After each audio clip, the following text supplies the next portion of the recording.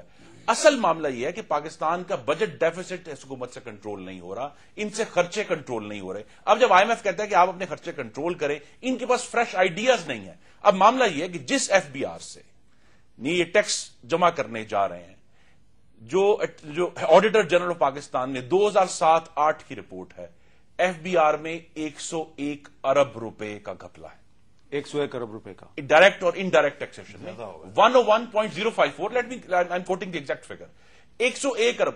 وہ ادارہ جس میں خود 101 ارب روپے کی کرپشن ہو رہی ہے, وہ آپ سے ان کی ایگزیکٹ فگر میں بتا دیتا ہوں جنہوں نے پبلش کی ہوئی ہے کہ ایڈیشنل ریونیو 50 سے 80 ارب روپے جنریٹ ہوگا اس ادارے میں جو 101 ارب روپے کی جس میں کرپشن ہو رہی. تو ایک زنگ آلودہ اور کھوکھلے بیلچے سے آپ ریونیو کی نئی نہریں نہیں کھود سکتے. اچھا بشیر بلور صاحب, آپ نے سنا ایم کیو ایم بھی مخالفت کر رہی ہے, مسلم لیگ نون بھی مخالفت کر رہی ہے, جہانگیر ترین صاحب مسلم لیگ فنکشنل کے ایم این اے ہیں وہ بھی مخالفت کر رہے ہیں. تو آپ یہ ہمیں کلیئرلی بتائیں گے کہ اگر ویلیو ایڈڈ ٹیکس کے نفاذ کی تجویز قومی اسمبلی میں پیش ہوتی ہے تو کیا M Q M, A N P, P M L N اور جو دیگر جماعتیں ہیں, کیا آپ سب لوگ اس کی مخالفت کریں گے؟ سب سے پہلے تو میں یہ بتاؤں کہ جو میرے بھائی نے کہا ہے کہ جی ٹیکس کم ہو جائیں گے, تو پھر جب ٹیکس کم ہو جائیں گے لوگوں مہنگائی نہیں ہوگی تو پھر ٹیکس لگانے کی ضرورت کیا ہے؟ ایف بی آر کے اسپوکس پرسن اسرار راؤ صاحب کہہ رہے ہیں کہ ویلیو ایڈڈ ٹیکس کے نفاذ کے بعد مہنگائی جو ہے وہ نیچے آئے گی. نیچے آئے تو پھر ضرورت ہی کیا ہے؟ یہ اچھا لفظ ویسے مہنگائی کی بات نہیں کرتے, یہ بتا رہے ہیں کہ اور ڈاؤن ورڈ. جی جی دوسرا یہ فرما رہے ہیں کہ یہ ہم 20 اور 21% اور 16% لیتے رہے, یہ نیچے آ جائے گی. دیکھیں میرا یہ صرف سوال یہ ہے کہ جہاں دنیا میں ٹیکسز لگتے ہیں وہ آہستہ آہستہ لوگوں کو تربیت دی جاتی ہے, ایک دم لوگوں کے اوپر بم تو نہیں پھینکا جاتا. چاہیے تھا کہ 10 سال پہلے یہ لوگوں کو سمجھائیں, پھر اس کے بعد کوئی 5% ہو, پھر 10% ہو, پھر 15% ہو. یہ ایک دم ہی 15% لگا کر اور 2 دنوں میں کہتے ہیں جی ٹیکس دیں. ہماری پارٹی تو وہاں نیشنل اسمبلی میں اس کی مخالفت کرے گی اگر یہ ویلیو ایڈڈ ٹیکس انہوں نے اگر وہاں پیش. تو بشیر بلور صاحب, آپ کی پارٹی بھی مخالفت کرے گی, ایم کیو ایم بھی مخالفت کرے گی, پی ایم ایل این بھی مخالفت کرے گی, تو یہ تو آپ کے خیال میں خوش آئند بات نہیں ہے کہ اس مسئلے پہ ایم کیو ایم اور آپ کا ایک ہی نقطہ نظر ہے اور ہو سکتا ہے اور معاملات پہ بھی آپ کا اتفاق رائے ہو جائے؟ بالکل کیوں نہیں ہو سکتا, اور میرے خیال میں وہ گورنمنٹ نہیں کرے گی, ایسا کام نہیں کرے گی تو سب لوگوں کو کانفیڈنس میں نہیں لے. تو کوئی ایسا ایشو نہ ہے تو ڈاکٹر فاروق ستار صاحب کہہ رہے ہیں, کیا کہہ رہے ہیں ڈاکٹر صاحب؟ کہہ رہا ہوں کہ حامد میر اگر کہیں نہ کہیں سے کھینچ کے کوئی ایسا ایشو نہ لائے جس میں کوئی تھوڑی سی ایسی ذائقے دار بات ہو تو وہ حامد میر نہ ہوگا نا. نہیں دیکھیں نا, میں تو دیکھیں میں آج کل اکثر لوگ ایم کیو ایم اور اے این پی کی لڑائی کروانے کے چکر میں رہتے ہیں, میں تو آپ کا اتفاق رہ کروا رہا ہوں ڈاکٹر صاحب. یہ اچھی بات ہے, یہ بری بات ہے؟ جی میں خیر مقدم کرتا ہوں, بخیر راگ لے. نہیں, ہم انشاءاللہ لڑائی نہیں کرتے, ہم چاہتے ہیں کہ ہمارا ملک پھلے پھولے اور ایک بھائیوں کی طرح کام کیا جائے. جی بہت شکریہ بشیر بلور صاحب, آپ نے پشاور سے ہمارے ساتھ بات کی. یہاں ایک وقفہ لیتے ہیں, وقفے کے بعد اپنی گفتگو جاری رکھیں گے.